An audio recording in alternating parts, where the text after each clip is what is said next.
All right, continuing tonight with a story that you saw first on 4, a budget battle over millions in taxpayer dollars for parks and planning. So last night, Tracee Wilkins and the News 4 I-team broke the story that the Maryland National Capital Park and Planning Commission is suing Prince George's County, saying county leaders are unlawfully raiding the commission's budget.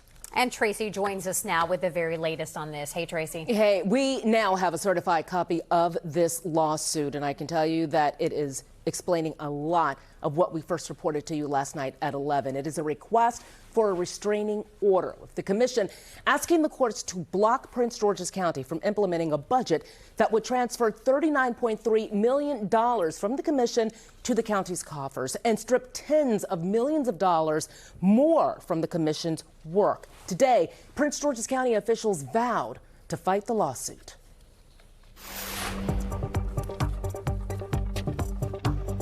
For 100 years, Prince George's and Montgomery County leaders have worked together on a commission with a common goal: maintaining the region's systems of parks and recreation programs. But a growing rift between county and commission leaders broke open this week with an explosive lawsuit filed by the Maryland National Capital Park and Planning Commission on Tuesday, accusing Prince George's County leaders of taking millions of taxpayer dollars from the commission in a violation of Maryland law. At the heart of the lawsuit is $39.3 million, which the Prince George's County Council voted last month to transfer from the commission to fund a variety of county programs and projects in the upcoming budget year. The county divided the money between its administrative fund and what's called project charges, money that helps fund local nonprofits. As you can see, hundreds, if not thousands of kids benefit from programs just like this.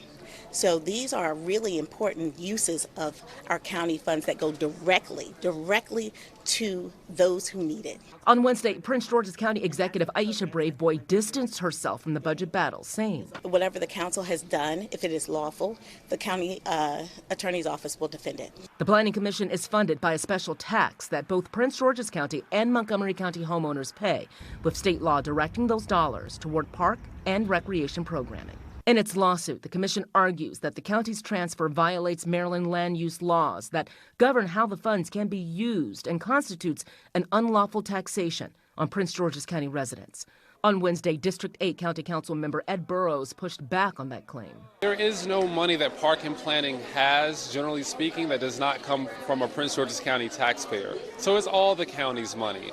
The lawsuit comes months after many Prince George's County leaders went to Annapolis to try and make it easier for the county to access commission funds by separating from the bi-county's commission's administrative and legal processes. Again, this just gives each county a little bit more autonomy. It doesn't get rid of the commission altogether. The effort failed. Soon after, Governor Wes Moore signed a state budget that specifically restricted Prince George's County from transferring funds out of the commission unless it was during an annual budget cycle.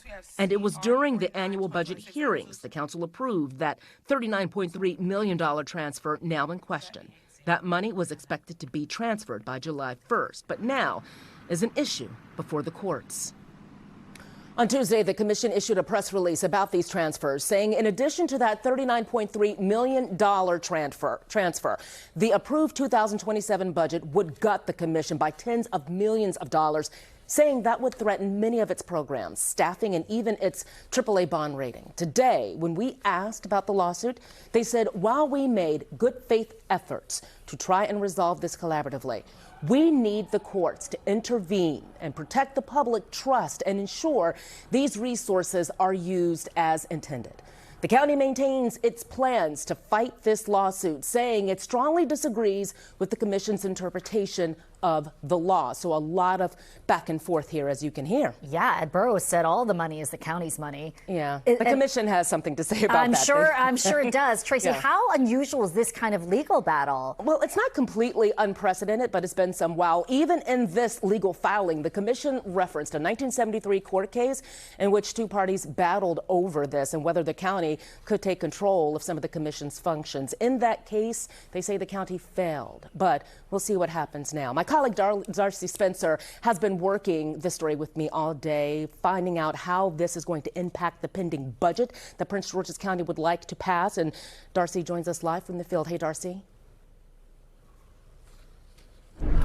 So this has quickly become a very chaotic situation here in Prince George's County. Now the budget for Parks and Rec is kind of in limbo because of this legal challenge. One council member told me she thinks that they need to re-vote on that budget, and another told me he thinks the state needs to intervene here.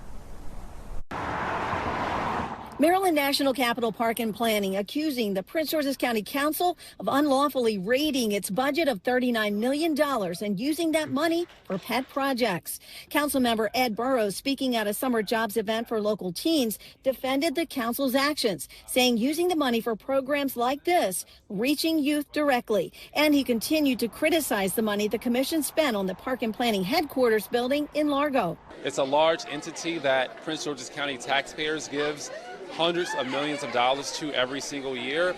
And so we should be debating what is an appropriate use of those funds. Should we be spending it on their corporate headquarters building, or should we be funding programs like this one?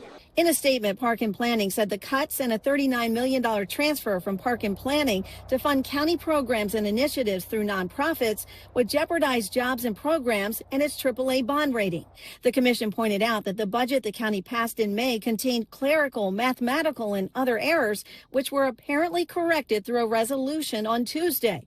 But Councilmember Jolene Ivey, a critic of the money transfers and cuts, sent a letter to her fellow council members saying the Planning Commission budget should be voted on again. Councilmember Sidney Harrison has also been a vocal critic of the project transfers from the park's budget.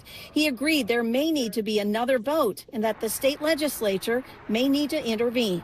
I am calling on my colleagues, or maybe for the state to step in and put an inspector general into the Prince George's County government that will oversee the fiduciary responsibilities of how these tax dollars are being used. Harrison said there needs to be clear communication in writing about the project transfers and how the money is being spent. He said trust is being eroded. And so anytime that you're taking money from one agency, they're going to suffer, right? And so I'm worried that this commission will be left in shambles. I'm worried about people's jobs. They have priorities. They serve our community each and every day. What about their voice? Burrows said even if there is another vote on the budget, it would lead to the same outcome. And it's not their money, it's the people's money. Park and Planning does not really generate a lot of money on its own. It's all Prince George's County taxpayer money. They've recklessly spent it in the past. Now, about a half an hour ago, the County Executive Aisha Braveboy held a news conference right here at the county government building. She spoke for several minutes, basically saying that there are no issues with the $6 billion budget that was passed. So Tracee was right. You know, right now, this is in the hands of the court, and we'll have to see what a judge decides in terms of how they move forward with this budget and that $33 million. We'll send it back to you. All right, Darcy Spencer live for us tonight. Darcy, thank you.